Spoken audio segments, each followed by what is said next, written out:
Bonjour à tous et bienvenue dans cette nouvelle vidéo du calendrier de l'Avent des jeudis. Aujourd'hui nous sommes le 23, quoique il sera peut-être le 24 quand vous regarderez cette vidéo, parce que malheureusement quand je l'ai téléchargé sur YouTube, il s'est avéré que tout le début de la vidéo avait été supprimé pour une raison que j'ignore, et donc du coup je suis en train de retourner cette vidéo. Donc voilà, vous l'aurez peut-être un peu plus tard aujourd'hui, je suis désolée, mais voilà. Donc ça explique aussi pourquoi quand je vais ouvrir la boîte, en réalité il n'y aura plus de cello. On l'a bien découvert ensemble, je viens vraiment de découvrir le matériel, mais voilà. Donc le jeu qu'on découvre aujourd'hui c'est Fossilis. Fossilis c'est un jeu de David Diaz avec des illustrations d'Apolline Etienne.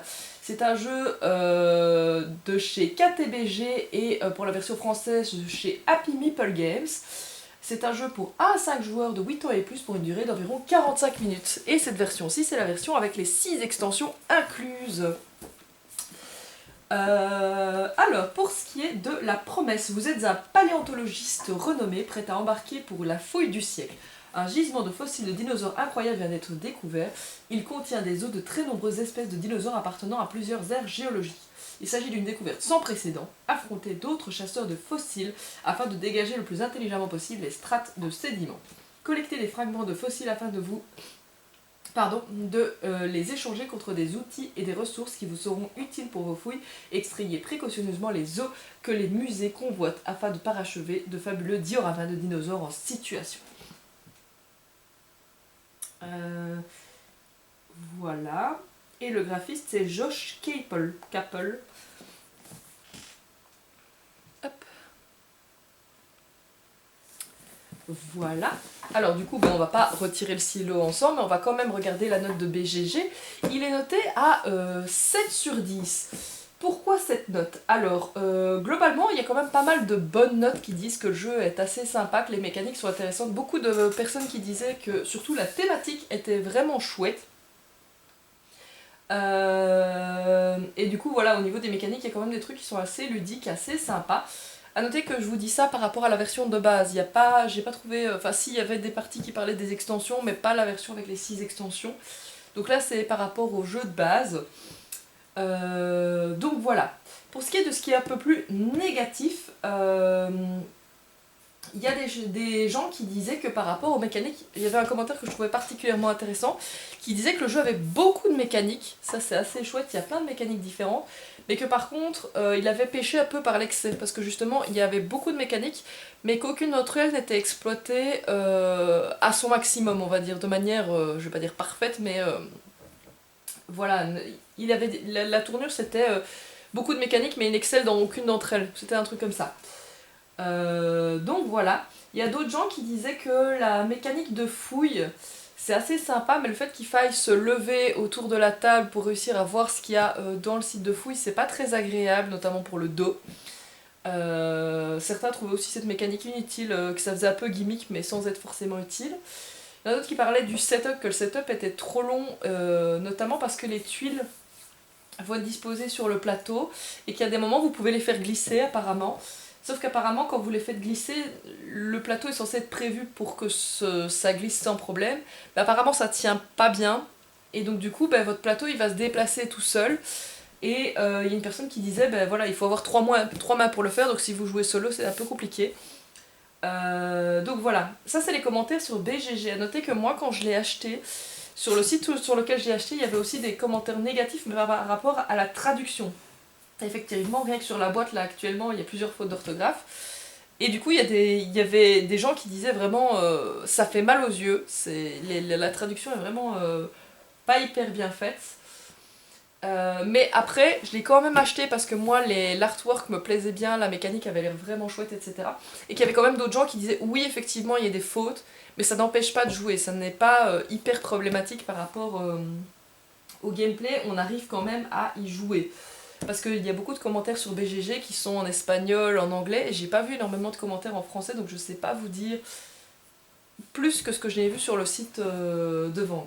D'ailleurs, à noter par rapport aux règles que j'ai eu aussi quelques commentaires qui disaient qu'il y avait des imprécisions dans les règles qui n'étaient pas forcément... qui n'aidaient pas à la fluidité du jeu, et que ils avaient dû aller sur des FAQ, etc. Voilà. Du reste, le matériel est incroyable, la thématique a l'air sympa et on va découvrir ça ensemble, comme ça vous pourrez vous-même voir. Hop. Pas imprimé à l'intérieur.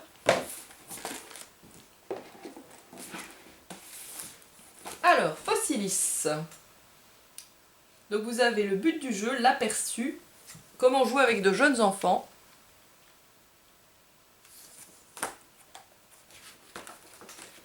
Vous avez la liste des composants. Déjà rien qu'en voyant ça, moi je trouve que ça fait envie. Ça donne envie de l'ouvrir et d'aller voir plus loin. La mise en place.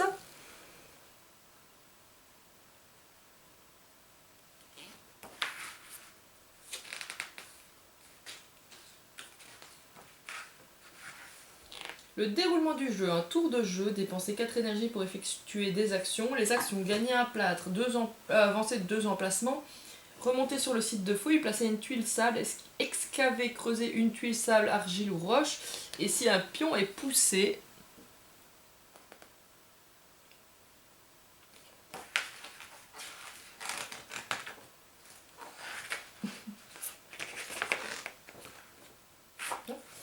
excavation, carte outil, acheter une carte au marché, compléter les cartes dinosaures du laboratoire. Oui, c'est vrai que maintenant qu'on parle des cartes dinosaures, j'ai oublié de vous parler de ça.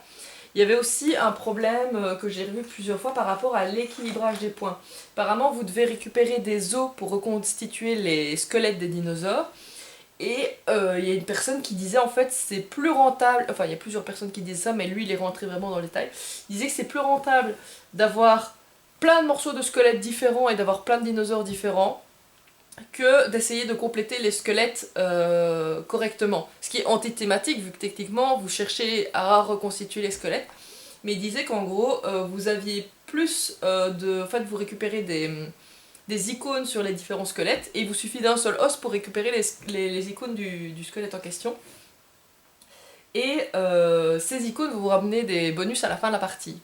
En contrepartie, vous avez des malus si vous ne complétez pas un squelette parce que vous l'avez juste commencé. Le souci, ce qu'il disait, c'est que en fait, vous avez plus de bonus à récupérer les icônes que de malus à bâcler le travail avec un seul os. Il expliquait, je peux même vous le dire avec le scoring parce que je me rappelle, il expliquait que lui il avait gagné la partie à 107, sa femme avec 80 et les 2 autres amis avec qui il jouait avec 47 et 50, soit la moitié de ce que lui il avait. Simplement parce que lui il a comptabilisé sur je mets un os dans certaines cartes et il avait genre 8 dinosaures là où les autres en avaient 4, bah voilà. Donc ouais, il y aurait un petit souci d'équilibrage apparemment. On continue. Évaluer un dinosaure, les événements, la fin du jeu, l'évaluation finale.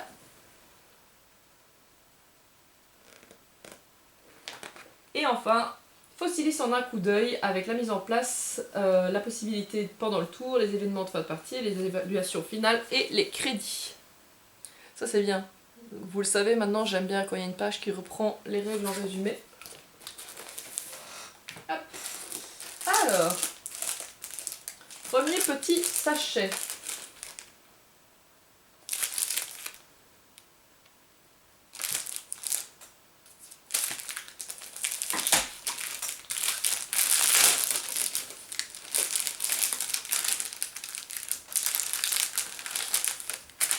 Alors, vous avez des petites plaquettes. Je vais en sortir une pour voir si c'est toutes les mêmes.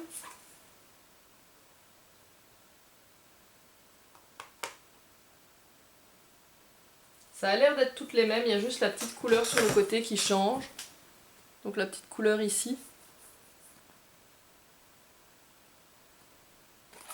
Et derrière, c'est du carton un peu épais, hein, donc si vous renversez dessus, ça risque quand même de l'abîmer. Mais derrière, il y a une espèce de relief comme un set de table un peu. Ici, vous avez la petite pince à épiler qui est censée vous aider à récupérer les os dans les petits trous. Et ça, je trouve ça assez rigolo. Je trouvais ça sympa, il y en a plusieurs qui se sont plaints que c'était pas si facile que ça.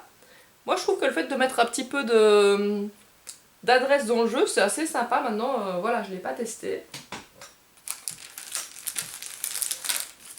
Vous avez une petite tuile ici qui est toute seule.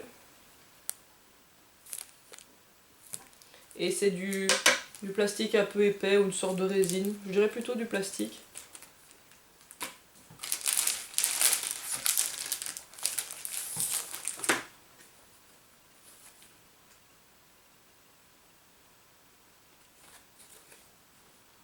Ah oui, c'est secret de l'autre côté.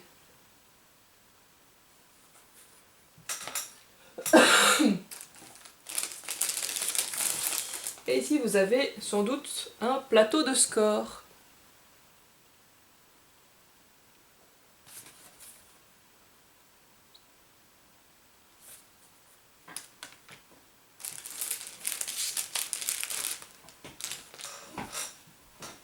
Alors, donc ici on a une première extension.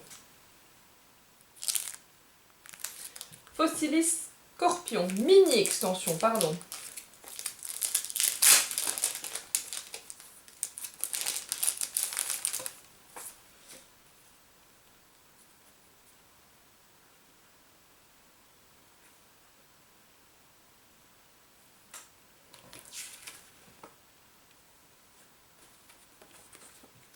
Donc vous avez ici les composants, la mise en place additionnelle, l'entrée en scène et une fois le scorpion en jeu.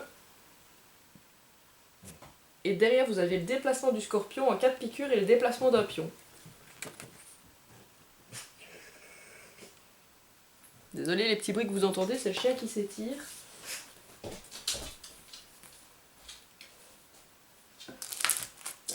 On va les remettre au fur et à mesure dans les petits sachets pour éviter de tout disperser.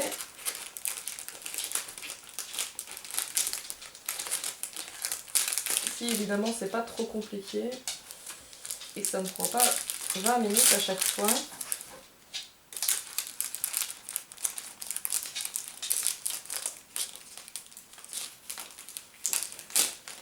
De toute évidence, le jeu a décidé de ne pas être coopératif. J'ai pas envie d'abîmer quelque chose.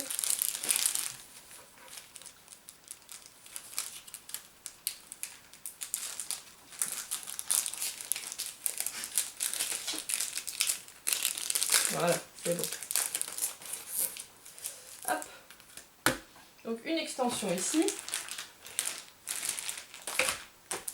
Alors, Fossilis, outils mécaniques, micro-extension.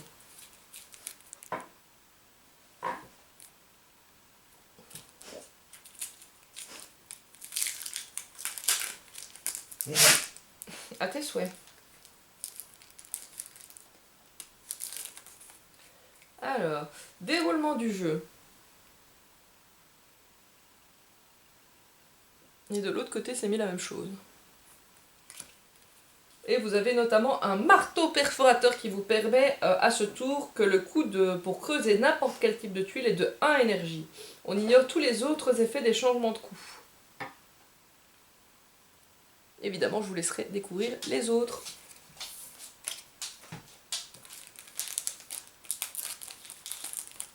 Donc deuxième extension, il y en a 6.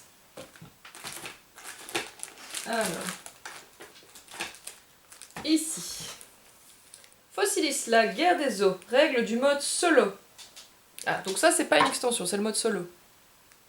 Maintenant, est-ce que le mode solo est une extension elle-même? Parce qu'elle est quand même emballée à part.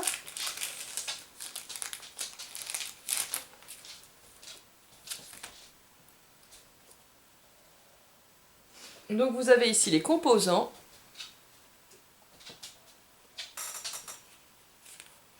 La mise en place.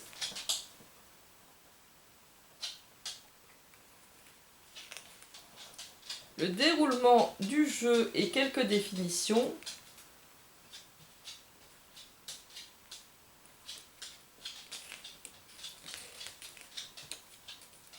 L'étape de déplacement.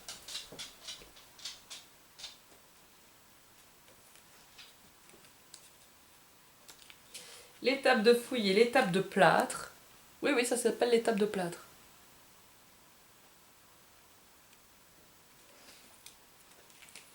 L'étape d'extraction avec l'extraction avec un marteau, d'un marteau pardon, et l'extraction d'un os.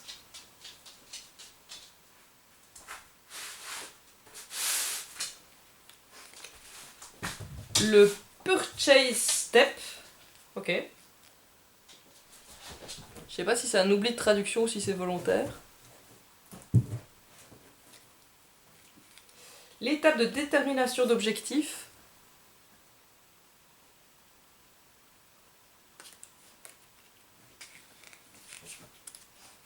La résolution d'un événement, tremblement de terre, brocante, visite d'un mentor, coulée de boue, chute de pierre, tempête de sable, parrainage, reclassification, morsure de serpent, pierre tendre.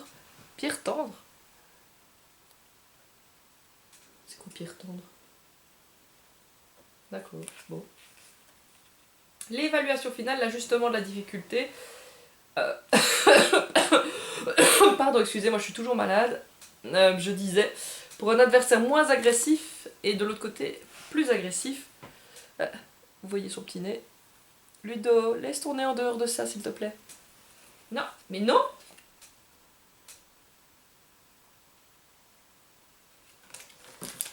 Hop.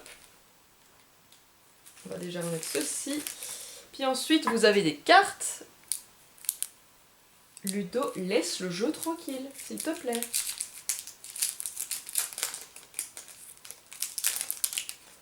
Alors, les d'autres cartes.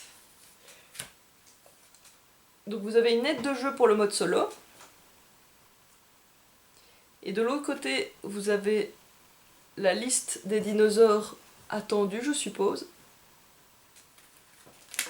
Et puis, vous avez... Je suppose que c'est des mises en place ou quelque chose comme ça.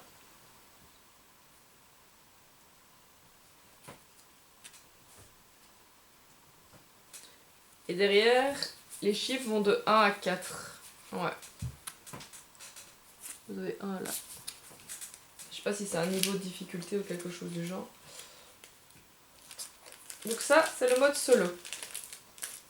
Je sais pas si on peut le compter comme une extension. On va voir s'il y a 6 extensions ou s'il y a 5 extensions et le mode solo. Tac. Hop. Alors, nouvelle espèce, mini-extension.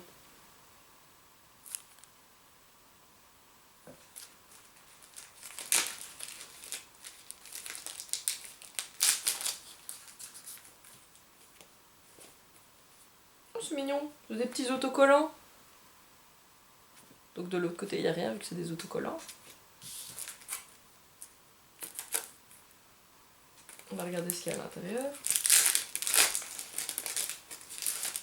Alors, mini-extension. Comment créer votre dinosaure? Oh, waouh! Ok, non, ça c'est trop cool. Donc vous avez l'explication de comment créer votre dinosaure ici. Et en fait, vous avez 2 cartes avec des dinosaures vierges. Ça, c'est trop rigolo. Donc vous allez devoir coller en fait les autocollants pour créer votre premier... Ça, c'est génial. Bon, par contre, comme il n'y en a que 2 et que c'est un barrageux, je ne sais pas si je vais les laisser à l'intérieur ou si je vais essayer d'en faire quelque chose. Parce que du coup, forcément, s'il n'y en a que 2... Je vais voir si je retire cette extension de la boîte ou si j'en fais quelque chose. Je vous dirai quoi plus tard, quand j'aurai décidé. Je vais y réfléchir. Hop. Mais en tout cas, c'est très sympa d'avoir une extension pour créer son propre dinosaure. J'aime bien.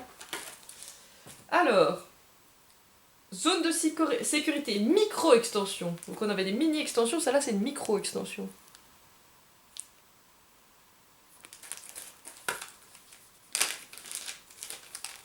Avec une mise en place, c'est un déroulement de jeu.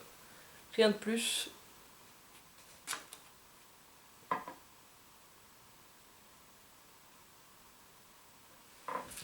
Et il y a juste ceci.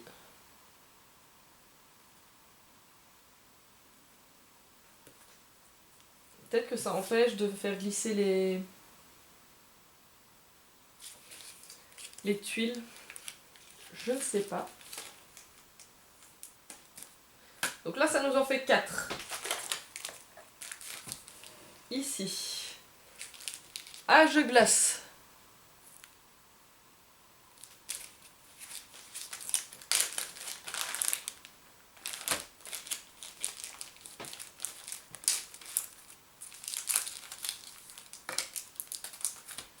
Alors, mini extension avec un inventaire du matériel. Différentes configurations de départ, changements apportés au déroulement du jeu. Ah oui, ça modifie le jeu dans le fond apparemment, dans sa mécanique complète. Et derrière, c'est la suite de ce qui était dit avant.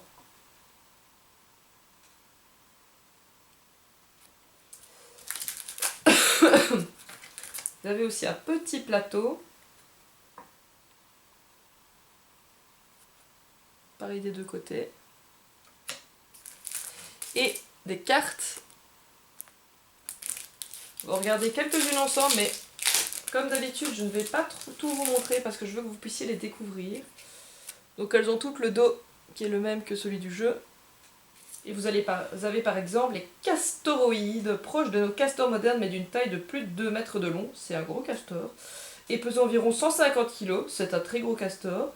Leur mode de vie aquatique est facilité par des pattes arrière surdimensionnées et une capacité pulmonaire impressionnante qui leur permet une nage rapide ainsi qu'une très grande autonomie de plongée.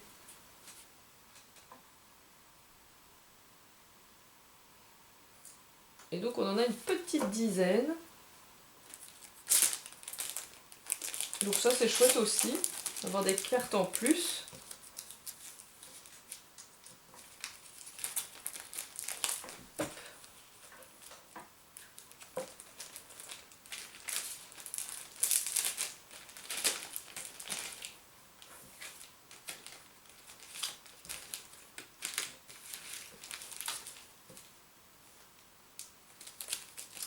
Hop, 1, 2, 3, 4, 5. Donc pour l'instant on en a 5. On a des petits sachets.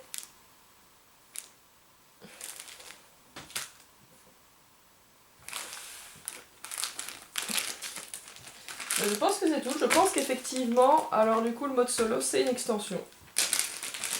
Ensuite, nous avons des petits cubes blancs.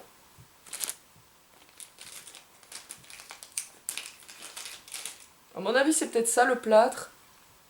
Je sais pas, moi je voudrais représenter du plâtre. Je sais pas si je ferais autrement. Hop. Ensuite, nous avons des outils. Ah non, il y a d'autres choses, attendez. Des outils, des ressources et des événements. Alors, on va regarder les outils. Donc nous avons une carte de site de fouille qui permet de se déplacer sur n'importe quelle case inoccupée du site de fouille. Effectivement, il y a une faute d'orthographe sur la carte aussi. Donc le dos. Et les cartes. Il y en a quand même un certain nombre.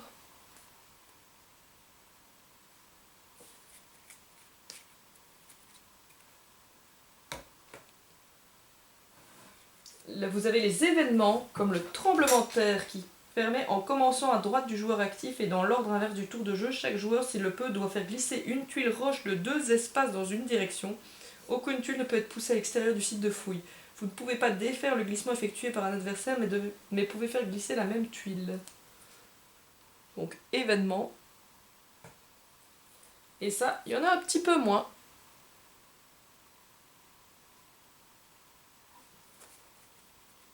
Tac. Et enfin, les ressources. Là, il n'y a rien à lire. C'est, je suppose, des cartes qui permettent d'échanger des ressources contre d'autres ressources pour faire des points. Ensuite, nous avons encore un gros sachet.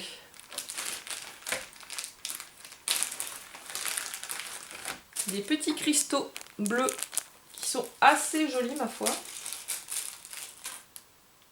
On pensait un peu à la version Golem de Century, c'était un peu des cristaux comme ça.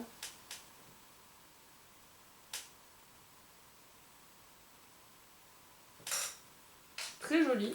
Je sais pas à quoi ça sert, mais c'est très joli.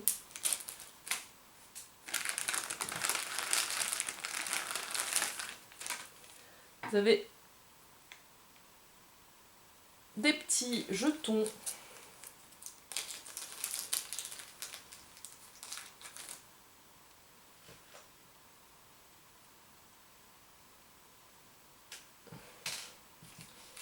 Qui, je suppose, correspondent aux joueurs parce que vous avez des meeples de la même couleur.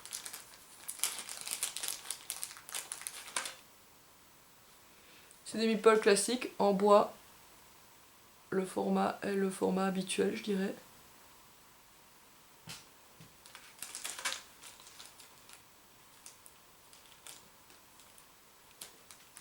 Tac. Ici. Ah oui, oh, ça c'est trop mignon. Vous avez un petit sachet avec plein de choses dedans.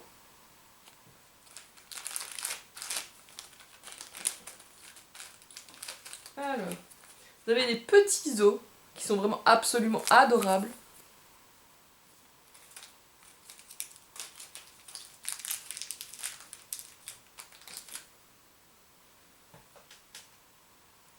Trop mignon.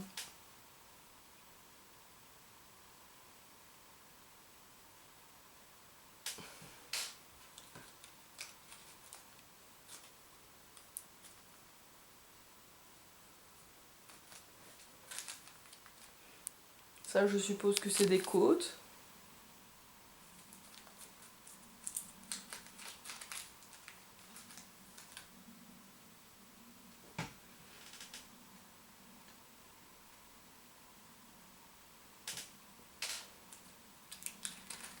C'est adorable. Oh, ça doit être des dents.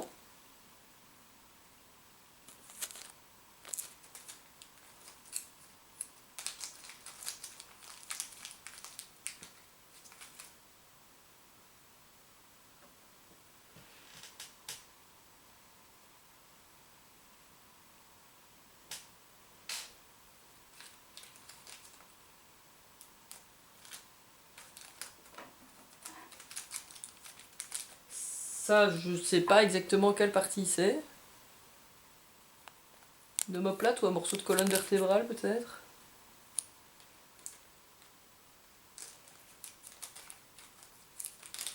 Dites-moi si certains d'entre vous s'y connaissent bien en squelette de dinosaure. N'hésitez pas à me dire quelle partie du corps c'est. Celui qui me répond le squelette, merci d'avance de vous abstenir.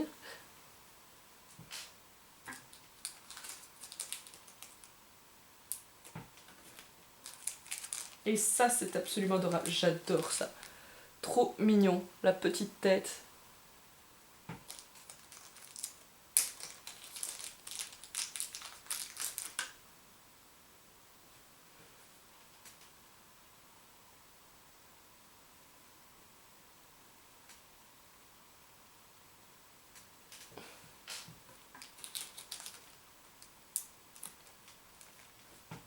Et vous avez des petits marteaux.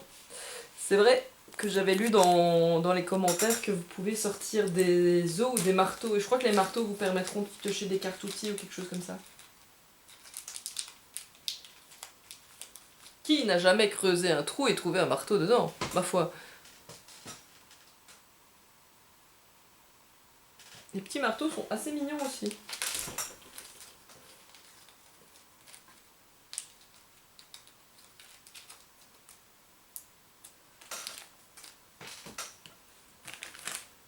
Ensuite, nous avons les cartes, des grandes cartes, comme tantôt. Format, je suppose, tarot, quelque chose comme ça.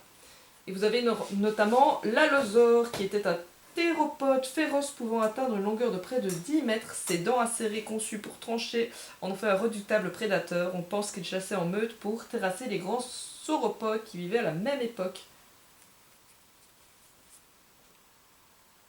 Et donc c'est ce que je disais avec les petites icônes tout à l'heure.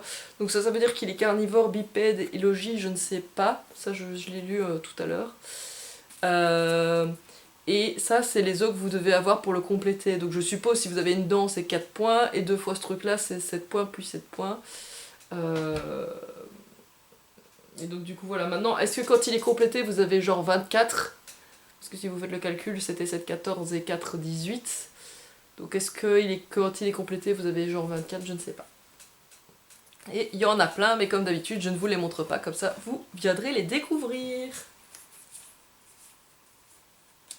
Je peux vous en montrer juste un autre, le Diplodocus, parce qu'il a une bonne petite tête.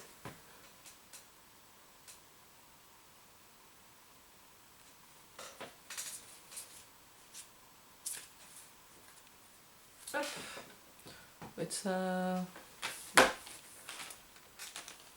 Alors, et il nous reste